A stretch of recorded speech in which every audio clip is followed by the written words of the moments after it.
Misalnya nih, banyak kita kritik, banyak aku tengok-tengok di komen walaupun aku nggak nonton langsung karena lagi.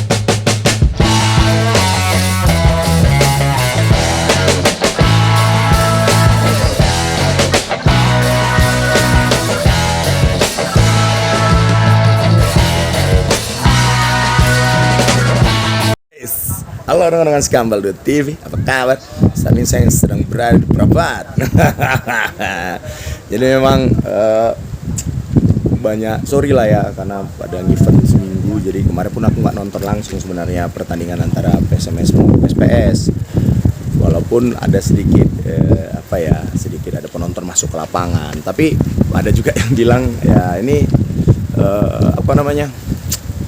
mungkin teman-teman ini yang paling SDM paling ini gitu dari tetangga lah ya, tim tetangga. Tapi aku mau bilang gini aja sebenarnya, ya kalau itu tetap melakukan kesalahan lah ya kan. Kalau secara regulasi kan penonton nggak boleh masuk ke dalam stadion atau ke dalam lapangan apapun hasilnya. Tapi ada sedikit perbedaan ketika PSMS Medan melawan Persiraja Banda Aceh. Perbedaannya itu adalah justru PSPS itu diberikan aplaus oleh supporternya PSMS Medan atau penontonnya PSMS Medan. Tidak dilempari, juga tidak sampai tengah malam.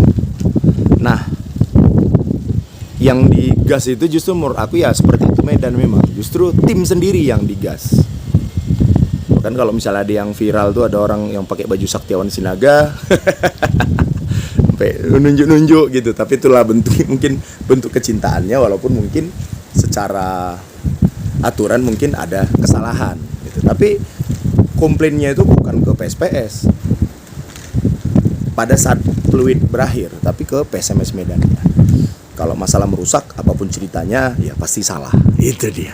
Oke, tapi nggak mengganggu, sejauh ini pengetahuan aku tidak mengganggu PSPS dan tim PSPS. Informasinya tidak tertahan sampai tengah malam, itu informasi yang aku dapat. Terus cerita lagi tentang peluang PSMS Medan. Apapun ceritanya, PSMS Medan masih punya peluang untuk lolos 12 besar. Ya kan? Walaupun kalau bisa ditutup dengan kemenangan, biar nggak hanya PSMS hanya bisa menang melawan tim Sumatera Utara, yaitu PSDS ya, dan Sada Sumut, ya kan? Dengan Sada Sumut pertandingan pertama 1-1, kemudian menang, dan PSDS sempurna menang 2 kali. Jadi aku pikir masih ada peluang dan berharap kepada mungkin kalau aku sih gini aja, aku kan kerja di kantoran 20 tahun ya, kadang ada juga tim marketing. Berarti kalau kayak gini biasanya kondisinya sedang mengejar target, tuh kalau bisa dimasukin ada orang baru, influencer lah bisa dikatakan, yang mungkin tidak bagian dari manajemen untuk bisa masuk dan memberikan. Tapi kalau bisa ya maksudnya nggak harus si Kambal, nggak harus siapa segala, nggak menunjuk diri aku nih, tapi ada orang lain yang bisa untuk membangun yang namanya chemistry. Misalnya nih, banyak kita kritik, banyak aku tengok-tengok di komen walaupun aku nggak nonton langsung karena lagi event MC. Banyak bilang Java itu kayaknya nggak mau kerja keras misalnya. Nah, itu mungkin bisa nanti seorang motivator yang memberikan motivasi supaya dia mungkin bisa memberikan lebih, karena ini adalah partai terakhir kan, dan kalau bisa ditutup dengan kemenangan harapan kita. Walaupun ada selisih poin juga kan, kita masih unggul selisih poin. Terus ya masing-masing itulah perlu motivator, dan aku pikir yuk kita doakan PSMS Medannya bisa lolos ke 12 besar. Itu aja dulu, kita nggak usah berbicara dulu Liga 1, step by step aja dulu ya kan. 12 besar lalu kemudian, tapi kalau menurut aku PSMS Medan saat ini butuh orang baru. Pergantian pelatih juga menurut aku bukan menjadi sebuah solusi juga gitu, karena ya udah detik-detik terakhir Pak gitu. Apalagi kan memang ada dinamika yang di PSMS Medan, mulai dari pergantian pelatih, mungkin juga muncul pemain asing baru di lini tengah, lini belakang. Ya banyak ya mungkin ya. Pergantian A, pergantian B itu mungkin harus diselesaikan, mungkin menurut aku motivator.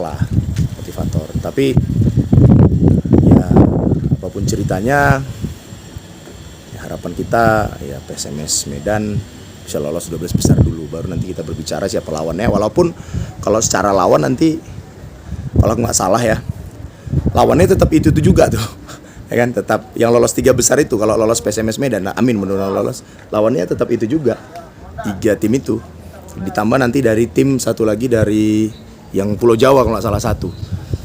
Tapi bagaimanapun ya udahlah, aku nggak gitu peduli dengan nggak gitu peduli dengan bagaimana skema di 12 besar. Yang penting lolos 12 besar aja dulu, itu harapan kita. Dan Mario kita doakan, ya udah cukuplah kemarin itu aja kita untuk mencoba untuk ini, kita bangkitkan semangat anak-anak skuad PSMS Medan, ya kan, karena saat ini aku pikir bukan hanya perlu adu taktik dari Coach Miftah saja dengan kerjasama dengan Legimin Rarjo, tapi perlu juga motivasi yang diberikan ke pemain jadi bisa all out nantinya, ya kan? Yang mungkin malas lari jadi rajin lari tapi semuanya pasti yang terbaik lah. Itu aja mungkin, apalagi terutama untuk Java ya.